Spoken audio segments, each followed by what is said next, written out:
Hello everyone welcome जनाइছো সকলোকে আমাৰ চেনেলৰ নতুন এটি ব্লগলে আৰু এয়া হৈছে সন্ধিয়াৰ সময়কন ভাবিলো আপোনালোকৰ লগত অকনমান শেয়াৰ কৰো আৰু এয়া ধুনা দি দিছো ঘৰখনত সকলো ফালে যেহেতু ধুনাৰ গন্ধটো বহুত বেছি ভাল লাগে কাৰণে ধুনা অকনমান সব ফালে দি ললো ঘৰখনত আৰু এয়া চাকি বন্তিও জ্বলালো আৰু ভাবিলো গধূলি সময়কন কেনেদৰে থাকো আপোনালোকৰ লগত সকলো লগতে শেয়াৰ কৰো আৰু এফালে চাহ খাবৰ কাৰণে বহিছো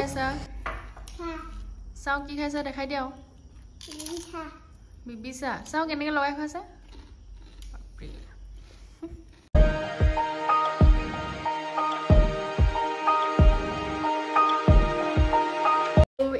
গধূলি সময়ত ধুনীয়াকে চাকি তাকি দিয়া হৈ গল আৰু ধুনা গোন্ধটো একদম বিৰাট বেছি ভাল লাগে কাৰণে গধূলি সদায় অকমান ধুনা দিবলৈ সদায় চেষ্টা কৰো আৰু এতিয়া আহিছো পাকঘৰলে আৰু আজি বনাম পোলাও আৰু লোকেল চিকেন কিনি বনাম মই অকমান জালুক দি যেহেতু এতিয়া ঠাণ্ডা পৰিছে অকমান ঠাণ্ডা লাগিছে ষ্টল লৈ আছো আৰু গুটেখিনি দেখাই যাম কেনেকে ধৰণে বনাও আৰু এতিয়া মাংসখিনি ধুনীয়াকে ইয়া ধুই মেলি ফ্ৰিজত ৰাখি থৈ দিছো আৰু উলিয়াই লওঁ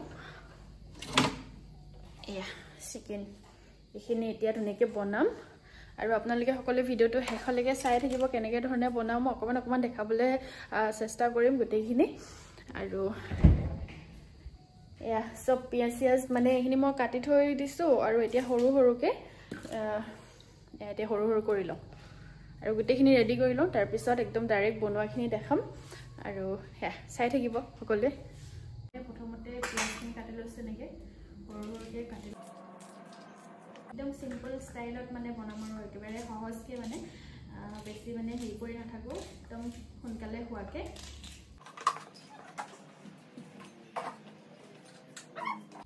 এফালে মোৰ আলু আৰু পিয়াজ এনেকে ৰেডি হৈ গ'ল এয়া মই এতিয়া কুকাৰটো এনেকে বহাই ললো আৰু তেল দি দিলো ধুনীয়াকে গৰম হৈছে তেলতে ঘিৰ এক চামুচ দি দিছো ঘিৰ মানে ঘিৰটো দিলে মানে অলপ গন্ধটো মই বহুত বেছি ভাল পাওঁ আৰু মেন হৈছে লং ইলাচি দালচেনি এখিনি লৈ লৈছো ধুনীয়াকে তেলত দি দিছো একদম মানে একবাৰ সিম্পলকে বনাম বুলি ভাবিছো সেইটো কাৰণে বেছি একো মানে যি মানে একদম সপককে প্লেন কৰিলো আৰু যে পোলাও বনাও আৰু যেহেতু চিকেন খাম বুলি ললো সেইটো কাৰণে ভাবিলো পোলাও অকণ বনাই দিওঁ সেইটো কাৰণে আদা নহৰু পেষ্ট এক চামুচ দি দিছো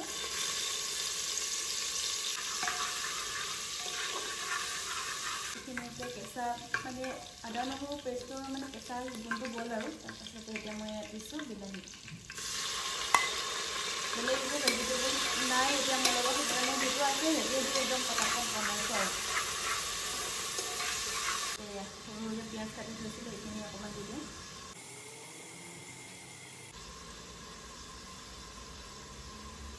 এইখিনি চিকেনৰ কাৰণে থৈ দিছোঁ ইয়াতে অলপ দি দিলোঁ আদা আৰু কোনে পোলাও খাই ভাল পায় জনাব আৰু মই ইমান বেছি ভালদৰে যদিও ৰান্ধিব নাজানো কিন্তু বনাই মেলি বহুত বেছি ভাল পাওঁ আৰু মুঠতে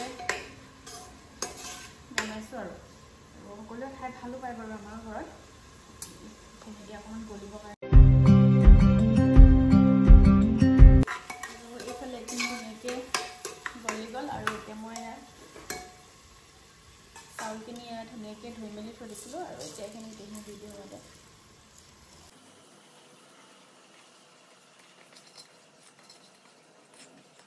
পোলাও বনালে মানে ভাজি থকা টাইমটোৱে মেইন আৰু একদম মানে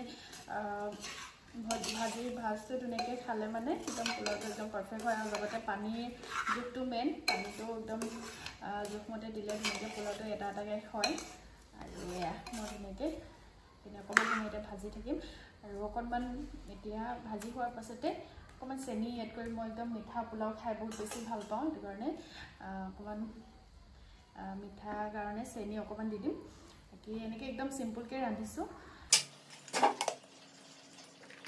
লগত কিচমিচ নাই হ'লে সেইটো কাৰণে মই মোৰ লগত মানে এয়া ব্লুবেৰিজ আছিলে কেইটামান তাকে দি দিছোঁ অকণমান যিহেতু মই মিঠা হ'লে ভাল পাওঁ ন সেইটো কাৰণে এয়া ব্লুবেৰিজ কেইটামান আছিলে তাকে দি দিছোঁ ইফালে মোৰ এইখিনি ধুনীয়াকৈ ভজা হৈ গৈছে আৰু এতিয়া মই ইয়াতে চেনি দিম চেনি সোৱাদটো মই মানে মিঠা হ'লে মানে অকণমান যিহেতু ভাল পাওঁ সেইটো কাৰণে অকণমান চেনিটো সৰহকৈ দিছোঁ আপোনালোকে যদি মন কৰে নিদিলেও হৈ যাব, কিন্তু মই ভাল পাওঁ যে সেইটো কাৰণে অকণমান চেনি সৰহকৈ দি দিছোঁ মিঠা হোৱাকৈ। আৰু এতিয়া এইখিনি আৰু অকণমান সময় ভজাৰ পিছতে মই ইয়াতে পানী দি দিম। তাৰপিছত আমাৰ পোলাও ৰেডি হৈ যাব। এয়া দেখিছেনে মোৰ পোলাওখিনি ধুনীয়াকৈ ভাজ খাই গ'ল, একদম ব্ৰাউন কালাৰ এটা হৈছে। ইমানটো জোখলৈকে ভাজিব লাগে।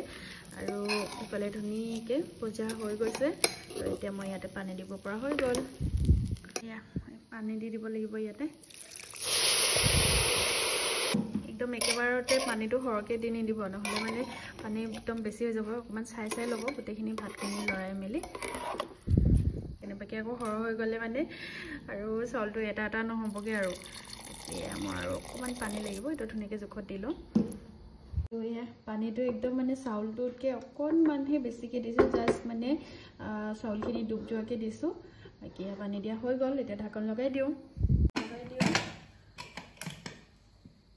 মই এতিয়া পোলাওটো তেনেকৈ পাতি মেলি হৈ গ'ল।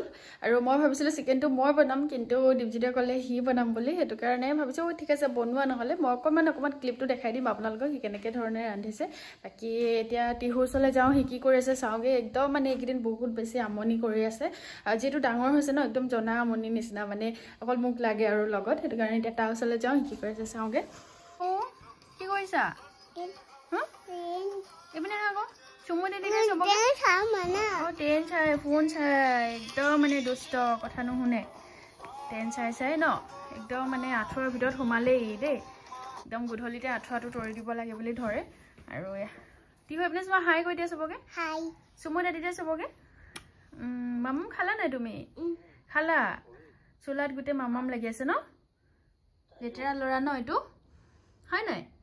এতিয়া কি কৰিবা তুমি? চোৱা আকৌ মামালৈ চোৱা পেলাই কি কৰিবা এতিয়া? ফোন চাই জানো? একদম উপায় নাই মানে কি কৰিব। একদম মানে ডাঙৰবিলাকক দেখিয়ে নে কি নাজানো, একদম মানে ফোন অকণমান হ'লেও মানে চাবলৈ লাগে আৰু শোৱাৰ আগত। আৰু অকণমান চাই আছে, উপায়ো নাই মানে দিবও লগা হৈ যায়। কিন্তু আপোনালোকৰ বেবীবিলাক আপোনালোকে কেনেকৈ ধৰণে মানে ফোনৰ পৰা হেৰি কৰে অকণমান পাৰিলে কমেণ্ট কৰি জনাব। ময়ো ইমান বেছি নিদিওঁ, তথাপিতো অকণমান হ'লেও দিব লগা হৈছে আৰু। চুমু এটা দিয়া, চুমু এটা দিয়া, মোক দিয়া, মামাক দিয়া, চবকে দিলাই দেখোন। মই চিকেনটো নিজে বনাম, কিন্তু এতিয়া বনাইছে দীপজ্যোতিয়ে। আৰু কেনেকৈ বনাইছে অকণমান চাই আহোঁ, আৰু লগতে আপোনালোককো দেখাইছে কেনেকৈ বনাইছে। একদম মানে পটাপট হোৱাকৈ বনাইছে, আৰু কুকাৰতে বনাই দিছে। আৰু ইও মানে কি কয় এইটো জালুক দিয়ে বনাব। আৰু সেয়া যে বনাই খাই বেছি ভাল পোৱা মানুহজন ন, হয় নাই? মই বনাই দিলে পচন্দ নহয়, সেইটো কাৰণে একদম নিজে লাগি গৈছে। পিঁয়াজ কি কি দিছা কৈ দিয়া আকৌ। কি কি দিছা? এতিয়া কি কমকৈ বনাবা নি ইয়াতে? দুবিধ বনাবা নেকি? অ'কে, ঠিক আছে। এইবিলাকে দিছে আৰু আদা নহৰু জিৰা এনেকৈ দিছে, আৰু জালুক দিছে। বনাই থাকা দেই। চিকেন ধুনীয়াকৈ ৰেডি হৈ গ'ল। অলপ জোল জোলকৈ খাব লাগিব আজি, মানে অকণমান জালুক দিছে যে সেইটো কাৰণে জোলকৈ খাই বেছি ভাল লাগিব। আৰু ইয়াত ধুনীয়াকৈ উতলাইছে, ইয়াতে ধনিয়া দি দিলে হৈ যাব। তাৰপিছতে এয়া মোৰ পোলাও ধুনীয়াকৈ ৰেডি হৈ গ'ল। এয়া দেখিছেনে ইমান ধুনীয়াকৈ একদম এটা এটা হৈ আছে। মই অকণমান ওপৰলৈ দেখাই দিছোঁ দেই আপোনালোকক। এয়া দেখিছেনে একদম ধুনীয়াকৈ এটা এটা বনিছে। আৰু এয়া টেষ্ট কৰিহে জনাম আৰু কেনেকুৱা হৈ আছে খাবৰ কাৰণে। আৰু এয়া আমাৰ গধূলিৰ সাঁজ ধুনীয়াকৈ ৰেডি হৈ গ'ল। একেবাৰে চিম্পলকৈ ৰান্ধিছোঁ, যিহেতু মাংস চব্জি বনাইছোঁ, সেইটো কাৰণে বেলেগ একো নালাগে আৰু আমাক ইয়াৰ লগত। সেইকাৰণে এনেকৈ ধৰণে খাইছোঁ। এইফালে চাটনি অকণমানো লৈ লৈছোঁ। আৰু আজি এনেধৰণে ভাত সাঁজ খালোঁ। বাকী সকলোকে বহুত বেছি ধন্যবাদ ভিডিঅ'টো শেষলৈকে চোৱাৰ কাৰণে। আৰু আজিলৈ আহিছোঁ, নহ'লে এতিয়া ভাতকেইটা ধুনীয়াকৈ খাই লওঁ। Bye bye.